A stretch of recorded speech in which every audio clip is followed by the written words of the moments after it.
Pada Selasa malam 21 November, CCTV merekam gerak-gerik dua maling saat hendak mencuri sepeda motor di rumah kontrakan di Semper Barat Cilincing, Jakarta Utara.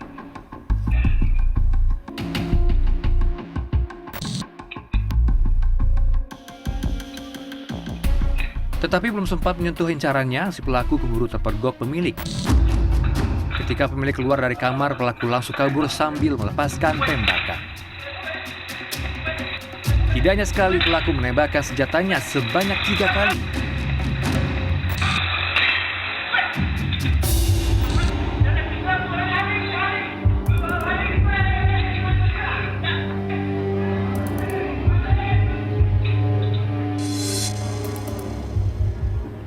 Pada Rabu siang, 22 November, anak korban menyebut tembakan pelaku tidak mengenai ayahnya. Peluru mengenai kaca jendela. Korban menemukan 2 butir peluru gotri diduga berasal dari senjata pelaku.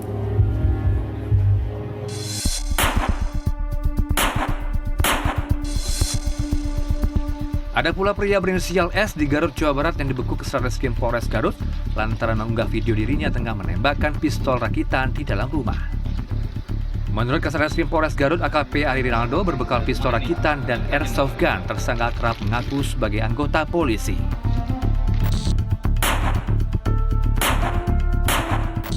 Kepada polisi, selain dipakai untuk berburu, tersangka juga berdalih menenteng senjata untuk gaya-gayaan. Karena ulahnya, tersangka terancam hukuman pidana 10 tahun penjara. Pada 4 Mei lalu viral di media sosial video yang memperlihatkan kearoganan David Yulianto, seorang karyawan swasta berumur 32 tahun yang menodongkan pistol ke pengendara mobil di Tomang, Jakarta Barat. Bawa senjata, Pak. Bawa pistol. Bawa pistol, jagoan. Arogansi tersangka DY sering mengancam dan memukul hingga menodongkan pistol kepada pengemudi taksi online di tol Jakarta Tangerang dekat eksit tol Tomang, Jakarta Barat pada Kamis malam 4 Mei 2023, terekam kamera penumpang korban.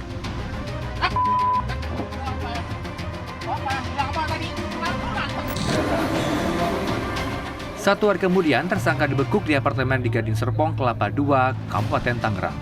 Selain pistol, polisi juga menyita plat nomor dinas kepolisian palsu dari tersangka. Dalam rilis pada 5 Mei 2023, Kabid Humas Polda Metro Jaya Kombes Trunoyodo Wisnu mengatakan, tersangka diduga emosi karena disalip korban saat sama-sama melintas di tol.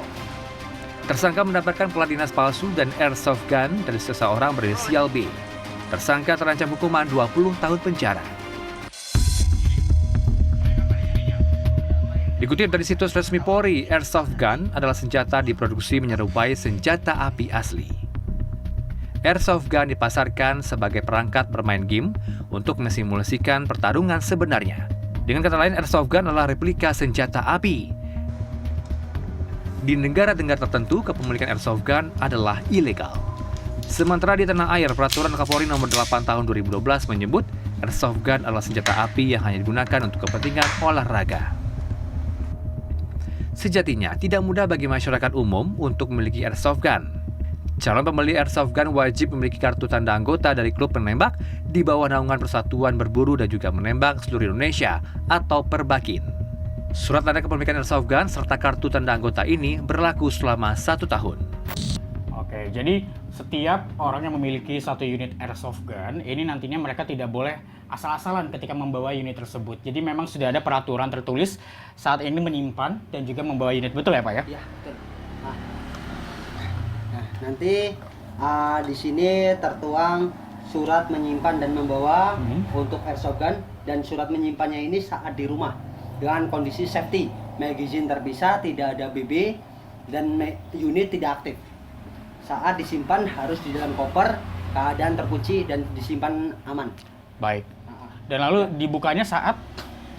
Dibukanya saat di sini tertuang juga dan membawa surat menyimpan dan membawa ini dari tempat rumah ke tempat latihan, hanya ke tempat latihan. Tidak ada untuk pembawaan di luar selain tempat latihan. Meski sudah diatur secara ketat, nyatanya kasus penyalahgunaan airsoft gun masih marak terjadi.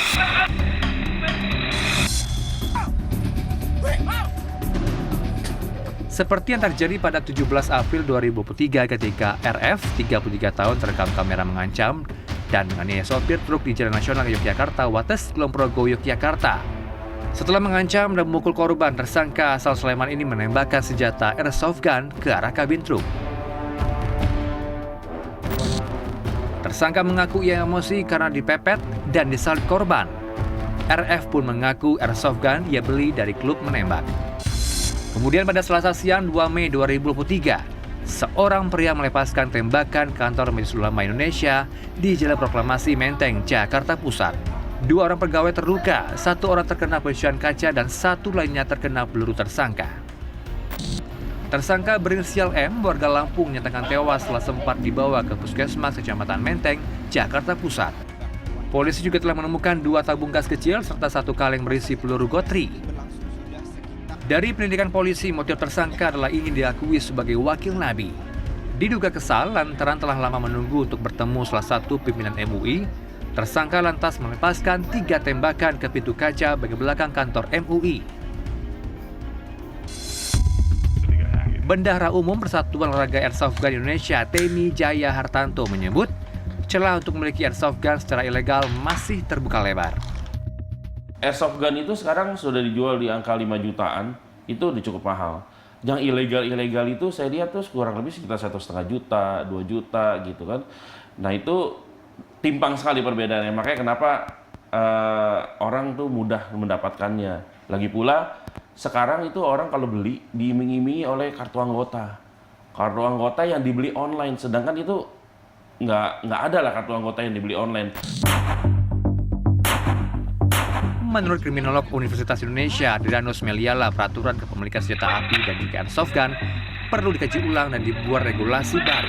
Sejauh ini sih menurut saya udah perlu clear ya, karena tadi udah cukup banyak sebetulnya hal-hal yang terkait dengan penyimpangan, cuma belum diviralkan. Nah, menurut saya selama belum ada selama belum cukup ya komitmen itu, maka saya mendorong masyarakat ketika ada penyalahgunaan seperti itu, viralkan saja. Sehingga lalu menjadi suatu pressure bagi pembuat kebijakan dalam hal ini kepolisian untuk percaya, untuk yakin bahwa memang kita perlu mengatur airsoft gun ini. Di sisi lain, kepolisian mengklaim sudah mengatur secara ketat kepemilikan hingga jual beli senjata replika seperti airsoft gun. Mulai dari tingkat polsek memiliki kewenangan untuk melakukan pengawasan terhadap proses perizinan senjata api tersebut. Walaupun izinnya terakhirnya adalah di Polda dan Mabes Polri. Meski begitu, Adrianus Meliala mendesak adanya kesamaan persepsi antara Polri, Baintelkam, serta Perbaikin sebagai regulator kepemilikan senjata api ataupun senjata replika agar penyalahgunaan senjata tidak terulang kembali. Tim Liputan CNN Indonesia.